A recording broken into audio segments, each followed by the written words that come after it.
En estos precisos instantes ya tenemos contacto directo con nuestra invitada, la doctora Carla Ramos. Ella es analista y académica de instituciones prestigiosas de El Salvador y justamente nos atiende desde este país, hermanos, para conversar alrededor de la política de seguridad y de la asunción del mando del presidente Nayib Bukele. Muchísimas gracias, doctora, por conversar con Noticias Oromar. Y es que el presidente Nayib Bukele justamente asumió su segundo mandato en El Salvador con resultados aparentemente positivos en el combate de la inseguridad y de las pandillas que han afectado muchísimo a este país hermano. ¿A qué se le atribuyen los logros, doctora? Buenos días, bienvenida. Muy buenos días, un saludo a todos allá en el Ecuador.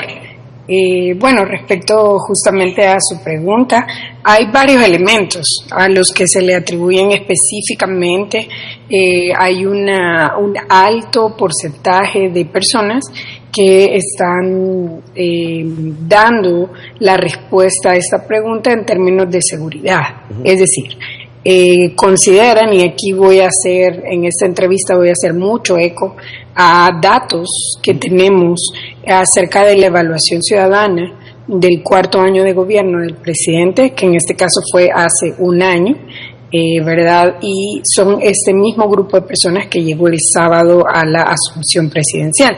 Y bueno, básicamente el 97.7% atribuye a la disminución de la delincuencia, y el gran porcentaje es debido al régimen de excepción. Eso es lo que ha dicho la gente, y esta es una respuesta bien constante a lo largo de los años a partir de que el régimen de excepción entró en vigencia en el país. Así que eso es lo que las personas, según nuestros datos, están respondiendo a su pregunta. Claro, son las impresiones de la ciudadanía, pero ¿cuál ha sido la estrategia de seguridad que ha implementado el presidente Bukele para, en este corto tiempo, diríamos, poder neutralizar a las pandillas y disminuir considerablemente los homicidios en un 97%, a las que el presidente en su discurso de investidura este último fin de semana dijo que precisamente neutralizó a estas pandillas que eran consideradas también gobiernos paralelos? Hay varios elementos, ¿verdad? Uno, como les digo, tiene este componente de darle mucha relevancia a la acción militar. Esto llámese cercos militares en distintos municipios. También tiene que ver con el régimen. Es importante decir que el régimen de excepción tiene una particularidad, ¿verdad? Y es que este régimen lo que hace es captura a personas que considera la persona que lo está capturando que es delincuente, e inmediatamente no tiene un juicio. Es decir, va directo a en este caso a las cárceles. Y también, hablando de las cárceles, otro elemento que también ha sido, creo que notorio a nivel nacional e internacional, y es que es la construcción de una cárcel de máxima seguridad, que acá se llama SECOT, digamos en sus siglas más, en sus siglas.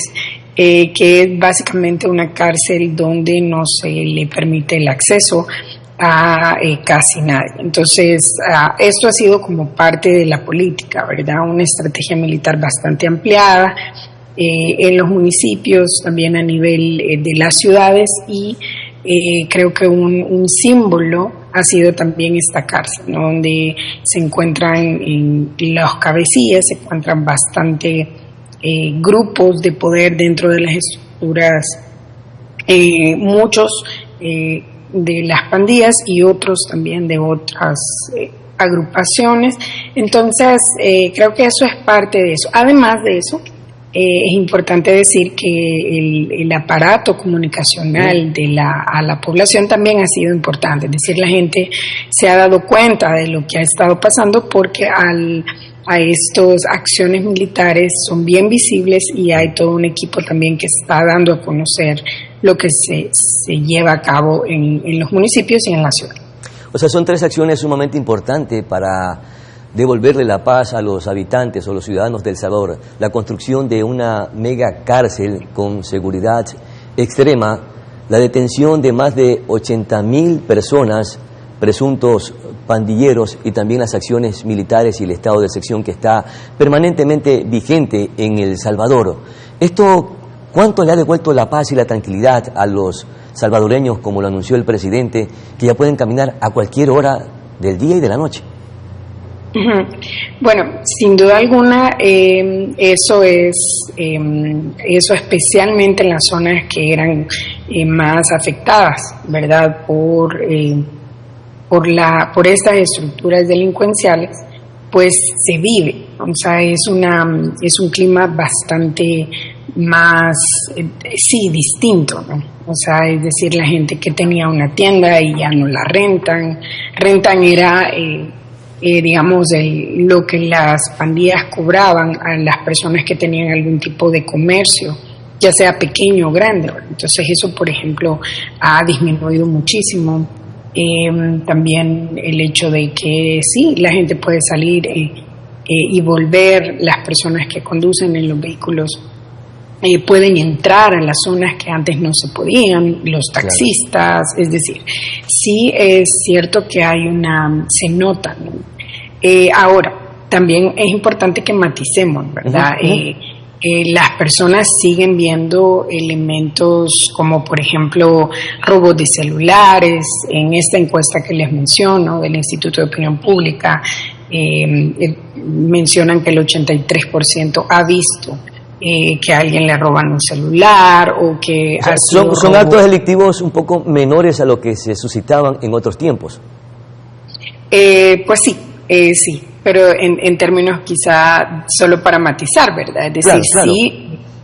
O sea, correcto. No es que hay una paz total, sino que también hay actos todavía o hay resquicios de violencia o de actividades ilícitas. Oiga, pero ¿cómo operaban? Porque básicamente los enemigos o quienes estaban promoviendo actos delincuenciales en El Salvador justamente son las denominadas pandillas.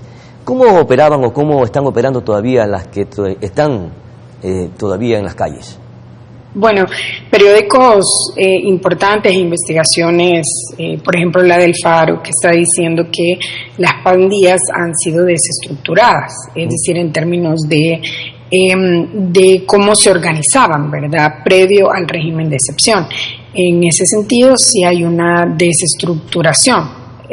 No operan de la misma manera, es más, en muchos de los lugares, recuerden que alrededor de estas acciones hay como elementos más complejos, ¿verdad? Estas personas que están presas tienen familias que se han quedado en los lugares, tienen conocidos, pero... O sea, antes, por ejemplo, habían extorsiones, habían secuestros, ahora eso ya se disminuyó. Hay actividades delincuenciales menores o más leves. Exacto. Entonces sí, en las zonas más, digamos, más afectadas, ¿verdad? En las zonas de control de estos grupos sí hay una disminución bastante visible y la gente lo dice, ¿no?, acerca de cómo se siente al salir, cómo se siente al caminar en esos lugares. Y también es importante decir que el régimen de excepción ha sido pues algo que la ciudadanía reconoce como valioso, y en ese régimen de excepción también hay organizaciones de derechos humanos que también están apuntando a grupos de personas que han sido también, ¿cómo decirlo?, han sido también acusadas sin ningún juicio justo y están también presas en estos lugares. Entonces hay varios elementos alrededor, claro, ¿verdad? Pero ahora le consulto, doctora, estas pandillas han tenido o tienen vínculos con carteles o estructuras criminales transnacionales. Estas pandillas han utilizado operadores políticos o de justicia para enquistarse en el aparato estatal de El Salvador, como lo está sucediendo, por ejemplo, en el Ecuador. Sí,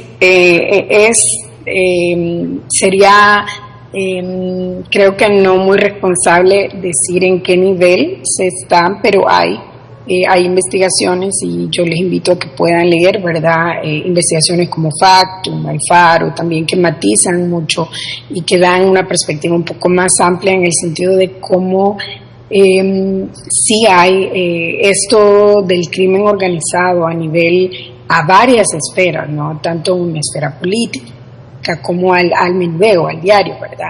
Sí hay y han habido estructuras que estuvieron muy relacionadas con el tráfico de drogas, también la trata de personas. Por supuesto que sí hay, pues hay información que nos da muchas pistas de que sí hay a altos niveles, a medios niveles y a niveles bastante quizá más populares, el hecho de que el crimen organizado, llámese no voy a decir solo cartel, sino que es una agrupación más compleja que sí los involucra. O sea, estructuras narcodelictivas, llamémosla de esa manera.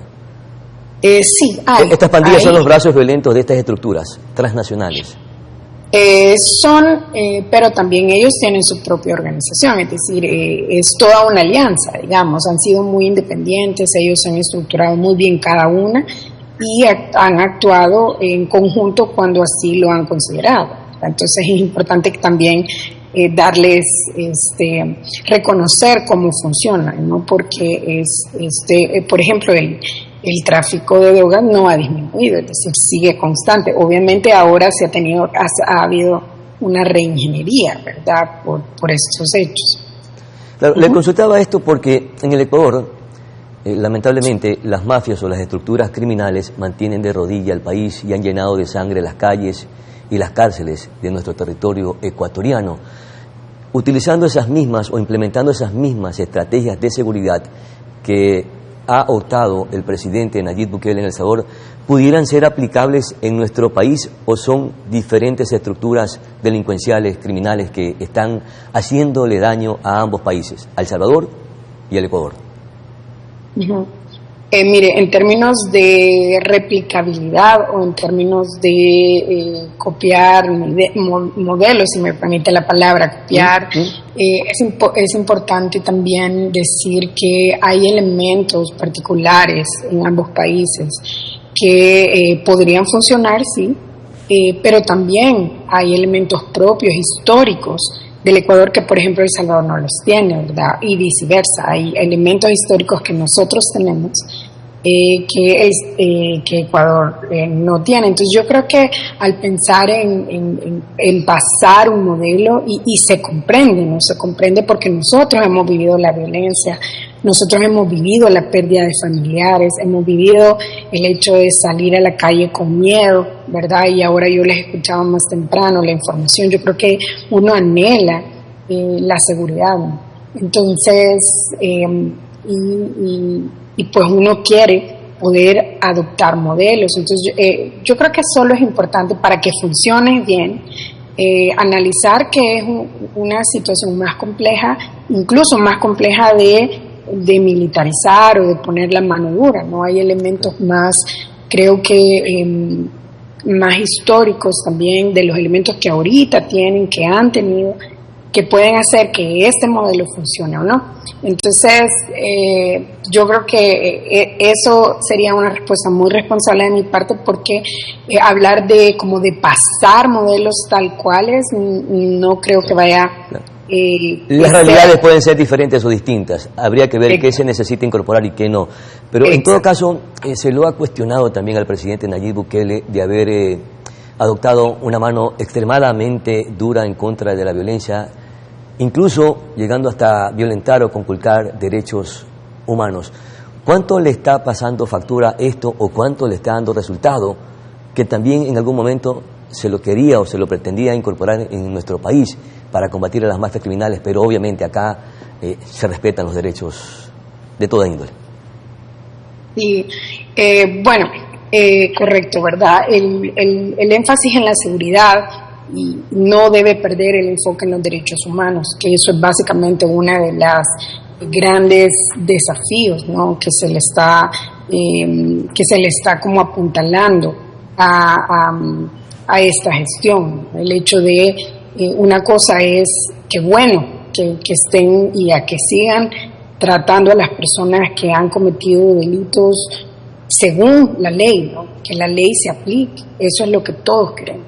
Pero no se puede llevar a personas inocentes y tratarlas como culpables. Esa es también el gran llamado que están haciendo, muchas instituciones de derechos humanos, por los más de 30,000 personas que están presas sin haberse les dado la oportunidad de un juicio justo, ¿no? O de habérseles dado la oportunidad de defenderse según la Constitución. Entonces yo creo que estos matices son los importantes, estas como llamado de atención son los importantes. No podemos pagar inocentes por culpables, pero tiene que haber también se les tiene que tratar con dignidad, ¿verdad? Mucha gente está muriendo en las cárceles y mucha gente, no solo por el trato dentro de estos centros penitenciarios, sino que no se les da comida, no se les atiende cuando están enfermos, etcétera. Lamentablemente los derechos humanos a veces favorecen más al crimen organizado, a la delincuencia, que al mismo ciudadano de paz y de tranquilidad. Doctora Carla Ramos, muchísimas gracias por atender esta conversación desde El Salvador y por darnos sus aportes importantes alrededor de la seguridad que se ha implementado en El Salvador y también de algunos aspectos relacionados a la vida política de este país, hermanos, que nosotros desde acá, desde el Ecuador, celebramos que se esté recuperando la paz, pero hay otros aspectos que tampoco hay que dejarlo de lado, como es el crecimiento económico, entre otros temas que también son fundamentales para el desarrollo socioeconómico de un país. Y ojalá que también nosotros, en el Ecuador, más temprano que tarde, recuperemos la paz. A nuestra pausa publicitaria ya regresamos. Saludos, doctora. Gracias.